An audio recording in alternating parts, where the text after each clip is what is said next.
طب انت تعرف ان دي اول مره في التاريخ فريق مصري يفوز على جورماهيا في ارضه في التاريخ بقى.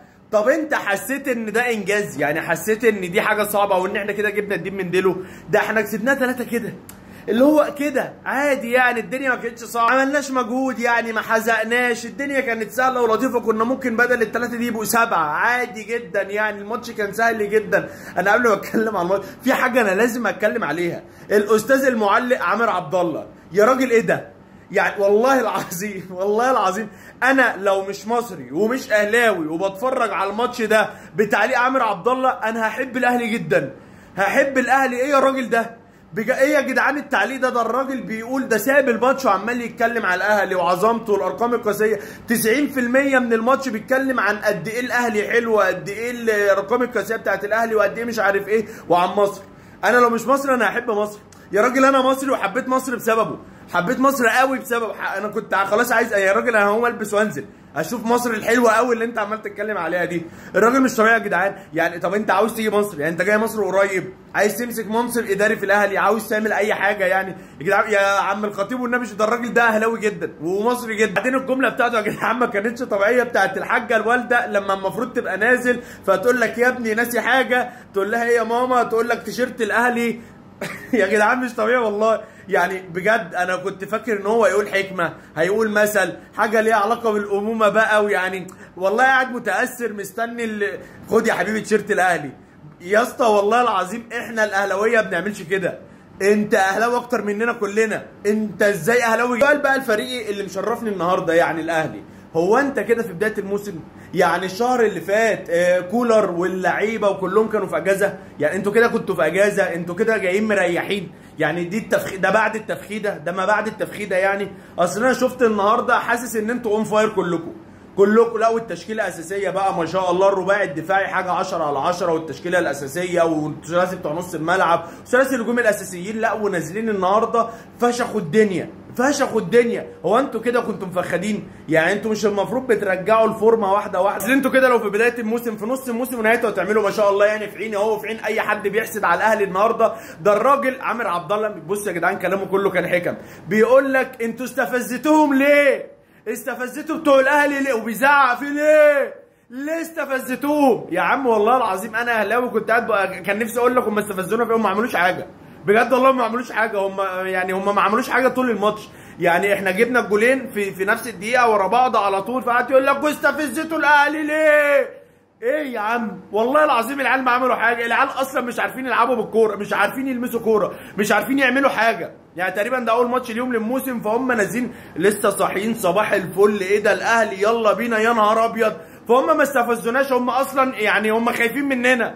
استفزتوهم ليه؟ وبيزعق. انا خفت منك والله، انا خفت منك. انا حسيت ان انت اهلاوي اكتر مننا كلنا. هم ما عملوش حاجه، هم نزلوا بيلعبوا عادي. الاهلي اداهم قلمين على وشهم في نفس الدقيقه خلاص، ولا حد استفز حد ولا حاجه. هو الاهلي بس ممكن نازل ايه متغشم شويه. بعد ما جاب جولين عمل فرصتين 3 اخطر من بعض يعني. هم كان في 10 دقايق للاهلي كده في الشوط الاول كان يقدر يجيب فيهم 6 جوال. والله زي ما بكلمك كده 10 دقايق يجيب فيهم 6 جوال مرتاح، جاب منهم 2 بس. لا بس بجد يعني الاهلي كان تقيل قوي. انا هقول لك الاهلي عمل ايه الشوط الاول. الاهلي عمل الشوط الاول بالظبط ضغط عالي. انزل النهارده دماغه تكتيك جوارديولا في يورجن كلوب مع بعض، ضغط عالي وتيكي تاكا كله في نفس الوقت. فالنهارده الاهلي نزل الشوط الاول عمال يضغط عالي، وهم العيال اصلا يعني انت فاهم لسه ورور يعني صغننين. فالاهلي بقى انت فاهم بيضغط بقى بمروان عطيه وامام عاشور ومحمد هاني واكرم توفيق وعتاوله وحسين الشحات وبيرسي تاو. مش انا عايز ارجع لبيبسي تاو ده انا لازم اقول عليه كلمتين. المهم فعمالين يضغطوا، فهم مش عارفين يعملوا حاجه. فكل شويه ناخد منهم الكوره نجيب منهم جول، ناخد الكوره نجيب فيهم جول. فهم النهارده الشوط الاول احنا كنا نازلين نضغط نضغط من جوه الجول بتاعهم. الشوط الثاني بقى ما كانش كده طبعا، غفلناهم. الاهلي بقى بيضغط اول ما جورماهيا بيعدي نص الملعب، ضغط بقى ايه متاخر. اول ما يعدوا نص الملعب نضغط، طول ما الكوره معاهم في نص ملعبهم ما حدش بيضغط. ده الشوط الثاني بقى يعني عمل فخ. بعد كده بقى اول ما عدى نص الملعب نضغط بقى. فبرضه ما عرفوش يعملوا حاجه، ولا كانوا عارفين يعملوا حاجه الشوط الاول، ولا كانوا عارفين يعملوا كل حاجه الشوط الثاني. بيرسي تاو والنبي بص انا بحبه قوي والله العظيم، انا بحب بيرسي تاو قوي يا كابتن. بس في سؤال خانقني هنا، هو انت ليه يا اسطى ما بتتالقش غير في نص نهائي افريقيا؟ بص انا عارف الماتشات اللي بتتالق فيها نص نهائي افريقيا والاسماعيلي والماتشات بتاعت العصر بس. طول الموسم بقى مش هتلاقيه. يعني نزله قدام الاسماعيلي بيهيج، بيشوف اللون الاصفر خلاص بقى عينيه بتقلب شرار، وحمدي الوزير وبيخش مش عايز اقول لك. ده قدام الاسماعيلي. في ماتشات نص النهائي ايا كان بنلاعب مين، حتى لو بنلاعب ريال مدريد بقى برضه بيتشقلب. اي ماتش العصر هو كان بيلعب مع سان داونز، انت عارف كل ماتشات العصر، اي ماتش العصر زي ما انت شايف كده. طب نعمل ايه بقى احنا في الموضوع ده؟ نلبس اي فرقه اصفر، ولا نلعب على طول كل ماتشاتنا العصر، ولا نبدا بنص النهائي احنا عايزينك بنفس المستوى ده. بس لو فضل بنفس المستوى ده طول الموسم يا جدعان طرش، هياخد احسن لاعب في افريقيا جوه افريقيا تاني. طرش يا جدعان. بقى قال لك ايه؟ ان الجهاز الفني للزمالك كان قاعد في الملعب بتاع الاهلي علشان يشوف الماتش ويحلل الاهلي قبل السوبر ومش عارف ايه، وبعد ربع ساعه بعد ما جاب جولين مشي. لو ما مشيش هم فضلوا قاعدين بس فقدوا الامل. لو نعمل ايه مع الناس دي يا جدعان؟ ده اول ماتش ولسه ما عداش تلت ساعه وبيجيبوا جولين وفاشخين الفرقه ومحدش كسبهم قبل كده، هم بيكسبوهم بيلعبوا عليهم. فانت فاهم يعني؟ انا من بتوع الزمالك اصلا يعني بجد اخاف الاعب الاهلي، اخاف الاعب الاهلي. يعني بتوع دريمز دول انت متخيل ان هم هيجوا يلعبوا في مصر، هيتعبوا نفسهم ويجوا بقى مصر عشان يلعبونا وهم خسرانين 3-0؟ انتوا جايين تلعبوا ليه؟ ما تجوش عادي. اصل انتوا لما تخسروا هناك 3-0 هتيجوا هنا ايه اللي هيحصل؟ هتخسروا 13 ده بالميت. يعني انا شايف ان انتوا ما تجوش. احد 2 لعيبه انا عايز اتكلم عليهم مهمين جدا. اول واحد يحيى عطيه الله. هو النهارده طبعا ما بانش وما ينفعش نحكم عليه، مش شايف الناس عماله تتكلم، ما ينفعش نحكم عليه، ده اول ماتش بره ارضنا ولسه بيلين الراجل يعني بيسخن، فاستنوا شويه. هو باين ان هو تقيل، باين ان هو جامد، يعني مش تقيل اللي هو تخين، لا باين ان هو تقيل جامد يعني، بس استنى شويه اديله 5 4 5 6 ماتشات كده شويه. يعني من اول ماتش خلاص هتحكموا على عطيه الله. وبعدين هو ما عملش حاجه وحشه، هو بس ما كانش جامد قوي، بس عادي يعني تمام. التاني بقى اللي عايز اتكلم عليه رامي ربيعه. ايه يا جدعان رامي ربيعه ده؟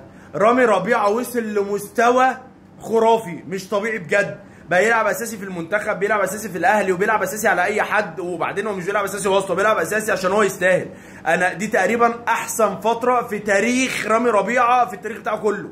يعني دي احسن فتره في تاريخ رامي ربيعه. وصل لنضج، وصل لعقل، وصل بقى مدافع تقيل قوي، بيهاجم كويس جدا. يعني رامي والكور الطويله بتاعته اللي كنت بتريق بقول ما بيعرفش يعملها، هو نفسه يعملها بس ما بيعرفش، بقى بيعرف يعملها. فرامي ربيعه وصل ان هو بيديك كل حاجه في الملعب. فانا بجد رامي ربيعه انا متفاجئ من المستوى الخرافي اللي هو فيه. عموما كل حاجه النهارده كانت حلوه في ماتش الاهلي. وعلى راي عامر عبد الله برضه لما قال لك اليوم اللي تلعب فيه الاهلي يا ريت البلد تاخده اجازه. والله هو قال كده، يعني لما الاهلي يلعب البلد كلها تاخد اجازه عشان الاهلي بيلعب. الاهلاويه والمصريين احنا نفسنا بنحب الاهلي ومصر بالطريقه بتاعتك دي، والله احنا نبقى في حته تاني خالص. انت طيب والله انا كنت هعيط بسببك. لو لسه معايا لحد دلوقتي ما تنساش بقى اللايكات الطرش بتاعتك والسبسكرايبات بقى والفولوات والدنيا بقى، ويروق عليا يعني. ده النهارده البلد كلها اجازه عشان الاهلي.